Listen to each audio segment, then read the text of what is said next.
It was this otherworldly thing, like, what? You mean I can make those? It's not just like wizard magic, poof, and it exists. Like, it was suddenly this, you know, the wool had been pulled back and it was this world of being able to create these gorgeous, glittering, ethereal things. It's so broad on what you can do with it. You can be very crafty with it, or you can be really, really artistic with it.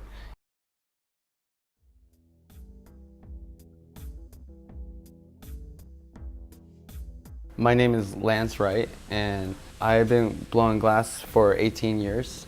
As soon as I seen this, I just fell in love with it. I knew that's what I wanted to do. And when I first started, it was hard to get information. It was hard to learn new techniques, and people were really tight with the information.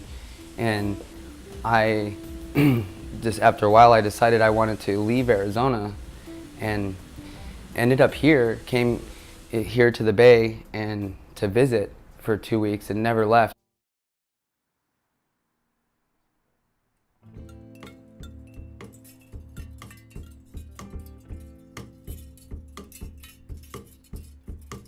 My name's Alexis Berger, and I've been doing glass for about 7 years. I'd always collected beads and made jewelry with the beads that I collected, like since I was very small.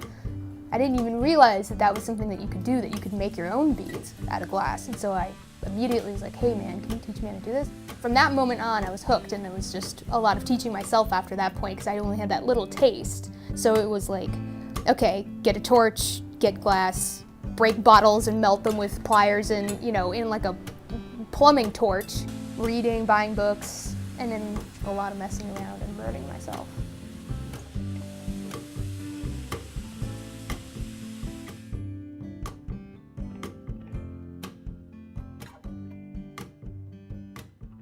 There's a kind of unfortunate history with glass and glass workers, that everyone's incredibly secretive about their process, about glass color formulas, about little different techniques. There used to be a formula for beautiful opaque black glass that was lost in World War II when Europe got destroyed.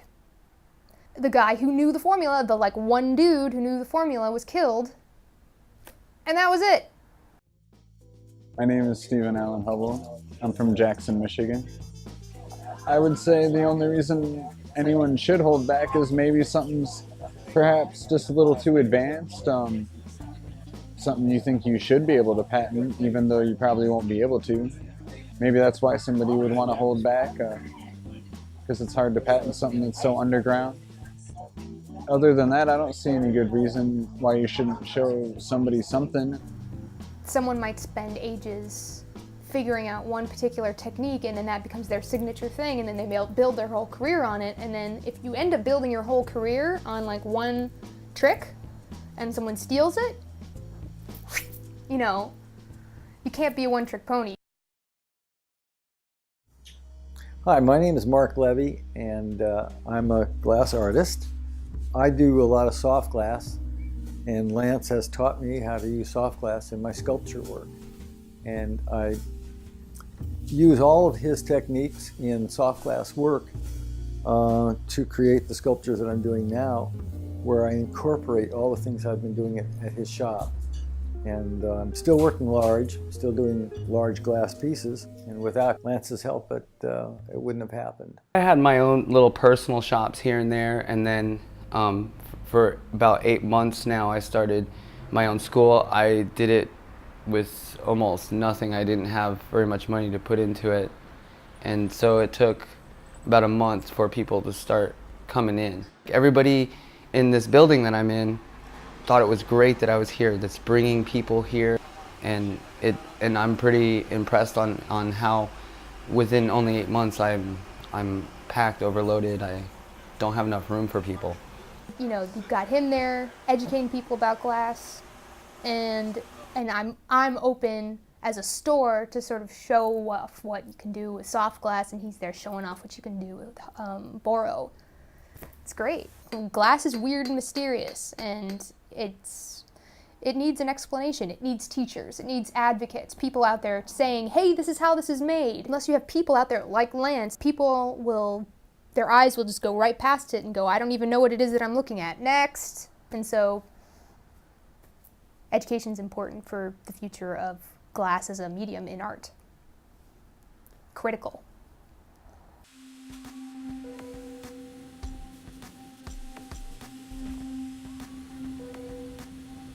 My name is Konstantin Edelman, and I've known Lance for about a year now. It sort of like revealed the process, and it shed a different light on the whole glass industry to me. It's just harder than it seems. It looks like people are playing.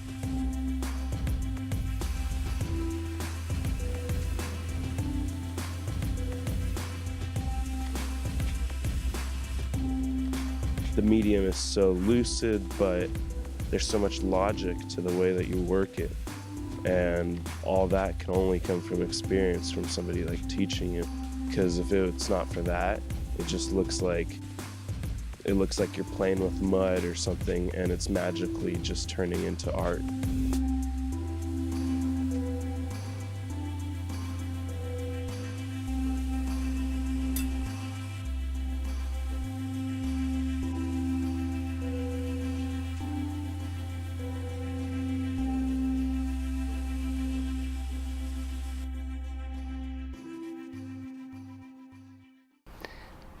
I like teaching because it brings me back to like the basics. It reminds me of the whole learning process that I so much loved going through when I first went through it, and I love that process, and I like teaching it to people. I'm so happy he's opened up a shop to allow a lot of other people like myself who were never acquainted with torches and pipes and things of that sort.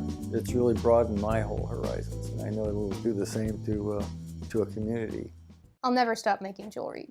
They're just wonderful, little contained nuggets of deliciousness. As a form factor, I think I'll never stop making gems.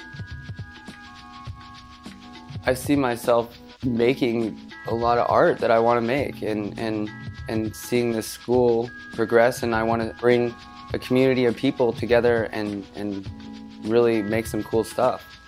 A lot of people have lost touch with their creative side. A lot of people are sitting in an office or a cubicle on a computer all the time, and they're not actually doing creative things and be able to make a living off of that and living that lifestyle. It truly is a different lifestyle.